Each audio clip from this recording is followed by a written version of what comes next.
નમસ્કાર ખેડૂત મિત્રો, સાવધાન. અત્યારે જરાક બધું કામ પડતું મૂકીને આ વાત સાંભળી લો.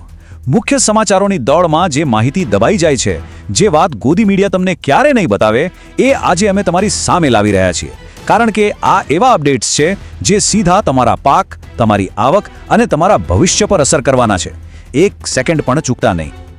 કેમ કે અમે બરાબર જાણીએ છીએ કે મોટા સમાચારો જ્યારે શહેરોની વાતો કરે છે, ત્યારે ખેતરના શેઢે પરસેવો પાડતા ખેડૂત માટે શું જરૂરી છે એ વાત ક્યાંક ને ક્યાંક પાછળ રહી જાય છે.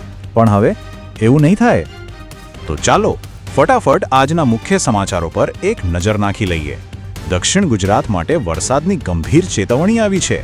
પશુપાલકો માટે વીમા યોજનામાં મોટો ફેરફાર થયો છે. પીએમ કિસાન ઈ-કેવાયસી પર તાત્કાલિક સૂચના બહાર પડી છે. ટપક સિંચાઈ પર સીધી 70% સબસિડી. બજારમાં તુવેરના ભાવમાં તો જાણે આગ લાગી છે. કપાસના પાક પર ગુલાબી ઈયળનો ખતરો વધી રહ્યો છે. ડેરીના દૂધના ભાવનું શું થશે? ખેડૂતો માટે સરળ લોન કેમ્પની જાહેરાત થઈ ગઈ છે. સોલર પંપ સબસિડીનો બીજો તબક્કો શરૂ. અને હા, સૌથી અગત્યનું, સરકારી સહાય મેળવવામાં થતી 5 મોટી ભૂલો જે તમારે ટાળવાની છે. આ દરેક સમાચારની પાછળની પૂરી વિગત શું છે, કેમ છે, બધું જ હવે આપણે જાણીશું, જેથી કરીને કોઈ પણ જરૂરી માહિતી તમારાથી છૂટી ન જાય. પણ જુઓ, આગળ વધીએ એ પહેલા જો તમને અમારું આ કામ સાચું અને જરૂરી લાગતું હોય તો એક લાઇક આપીને અમને સપોર્ટ જરૂર કરજો. અમારી ટોટલ તાજા ખબર ચેનલને સબસ્ક્રાઇબ કરી લો અને હા, કોમેન્ટમાં તમારા ગામનું નામ લખવાનું ભૂલતા નહીં. અમને ખબર તો પડે કે અમારો અવાજ ક્યાં ક્યાં પહોંચી રહ્યો છે. ચાલો તો શરૂ કરીએ આજના સૌથી પહેલા અને મહત્વના સમાચારોનો પહેલો ભાગ. સૌથી પહેલું અપડેટ સીધું હવામાન વિભાગ તરફથી છે. દક્ષિણ ગુજરાતના જે વિસ્તારો છે ત્યાં છૂટાછવાયા વરસાદની તીવ્ર સંભાવના વ્યક્ત કરાઈ છે. હવે આનાથી શું થશે? ખેતરમાં ઉભેલા તુવેર અને શાકભાજીના પાકને ભેજ લાગવાનો અને ફૂગજન્ય રોગોનો ખતરો વધી ગયો છે.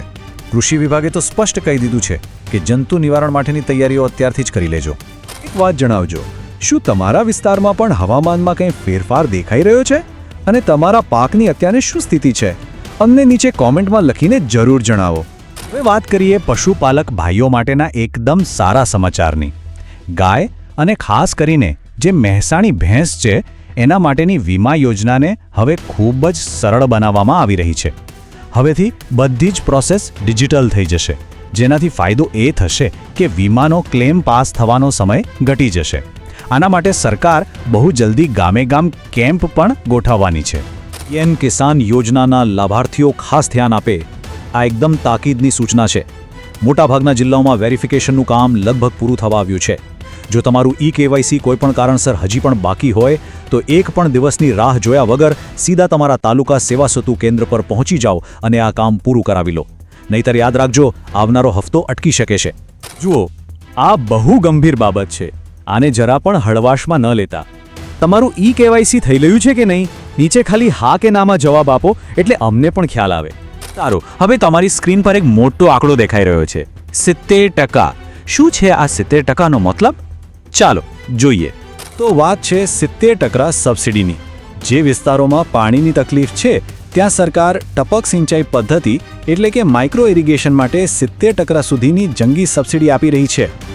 હવે જરા બજારની વાત કરી લઈએ. સોયાબીનના ભાવ તો અત્યારે સ્થિર છે, પણ તુવેરના ભાવમાં સારો એવો ઉછાળો આવ્યો છે. ખાસ કરીને નર્મદા કમાંડ વિસ્તારમાં ભાવ 100 થી 150 રૂપિયા સુધી વધી ગયા છે. અરે ઊભા રહો, આ તો ખાલી અડધી જ માહિતી હતી.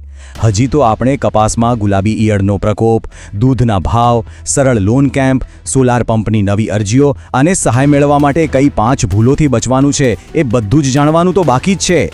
આગળની દરેક માહિતી એટલી જ જરૂરી છે. જોડાયેલા રહેજો. ચાલો હવે ફટાફટ આગળ વધીએ આપણા સમાચારોના બીજા અને નિર્ણાયક ભાગ તરફ. કપાસના ખેડૂતો માટે આ ખરેખર ચિંતાના સમાચાર છે. રાજ્યના ઘણા વિસ્તારોમાંથી કપાસના પાકમાં ગુલાબી ઈયળના કેસોમાં વધારો નોંધાયો છે. કૃષિ વિભાગે તાત્કાલિક અસરથી મિશ્ર જંતુનાશક એટલે કે એક કરતાં વધુ ટેકનિકલવાળી દવાનો ઉપયોગ કરવાની સલાહ આપી છે. વધુ માહિતી કે મદદ જોઈતી હોય તો એના માટે એક ટોલ ફ્રી નંબર પણ જાહેર કરવામાં આવ્યો છે. શું તમારા ખેતરમાં કે તમારી આજુબાજુના વિસ્તારમાં ગુલાબી ઈયળનો ઉપદ્રવ જોવા મળ્યો છે? તમારો અનુભવ નીચે લખો, જેથી બીજા ખેડૂત ભાઈઓ પણ સાવચેત થઈ શકે. હવે બીજા કેટલાક તાત્કાલિક અપડેટ્સ પર નજર કરી લઈએ. પહેલું, ડેરી ક્ષેત્રે દૂધના ખરીદી ભાવ હાલમાં તો સ્થિર છે, જો કે અમૂલ દ્વારા થોડો વધારો કરવાના સંકેત મળ્યા છે. બીજું, લોનની વાત કરીએ તો ખેડૂતોને સહેલાઈથી લોન મળે એ માટે સરકાર કિસાન ક્રેડિટ કાર્ડ માટે ખાસ કેમ્પ યોજવાની છે. અને ત્રીજું, સોલાર પંપના લાભાર્થીઓ માટે એક મહત્વની સૂચના: ફેઝ 2ની સબસિડી માટે તમારે નવી ડિજિટલ અરજી કરવી પડશે. યાદ રાખજો, જૂની અરજી માન્ય નહીં ગણાય.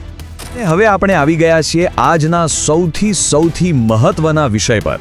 સરકારી સહાય કે રાહત પેકેજ કેમ અટકી જાય છે? એવી તો કઈ ભૂલું છે જે આપણે અજાણતા જ કરી બેસીએ છીએ. ચાલો જાણીએ સહાય મેળવવાની એ 5 ચાવીરૂપ વાતો. આ 5 મુદ્દા મગજમાં બરાબર બેસાડી દેજો. પહેલી ભૂલ, કોઈ પણ યોજનામાં ઈ-કેવાયસી અધૂરું રાખવું. બીજી ભૂલ, જમીનના રેકોર્ડ એટલે કે આપણા 7/12 અને 8A એને અપડેટ ન કરાવવા. ત્રીજી ભૂલ, બેંકની વિગતો જેવી કે એકાઉન્ટ નંબર કે IFSC કોડમાં નાનકડી પણ ભૂલ કરવી. ચોથી અને સૌથી સામાન્ય ભૂલ, અરજી કરવાની છેલ્લી તારીખ ચૂકી જવી. અને 5મી ભૂલ, એક જ યોજના માટે વારંવાર અરજી કરવી. બસ આ 5 ભૂલોથી બચી જશો તો લાભ સીધો તમારા ખાતામાં આવશે.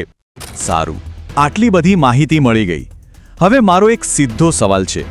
તમારો લાભ પાકો કરવા માટે તમે આજે જ આમાંથી કયું એક કામ સૌથી પહેલા કરવાના છો? નીચે કોમેન્ટમાં જરૂરથી જણાવજો. જો આ માહિતી તમારા માટે ખરેખર ઉપયોગી સાબિત થઈ હોય તો અમારા પ્રયાસને એક લાઇક જરૂર કરજો. અને ભવિષ્યમાં આવા જ તાકીદના અને સાચા અપડેટ્સ મેળવવા માટે ટોટલ તાજા ખબર ચેનલને સબસ્ક્રાઇબ કરવાનું બિલકુલ ભૂલતા નહીં. અમે તમારા સુધી સાચી માહિતી પહોંચાડવા માટે હંમેશા તૈયાર છીએ. તમારો ખૂબ ખૂબ આભાર.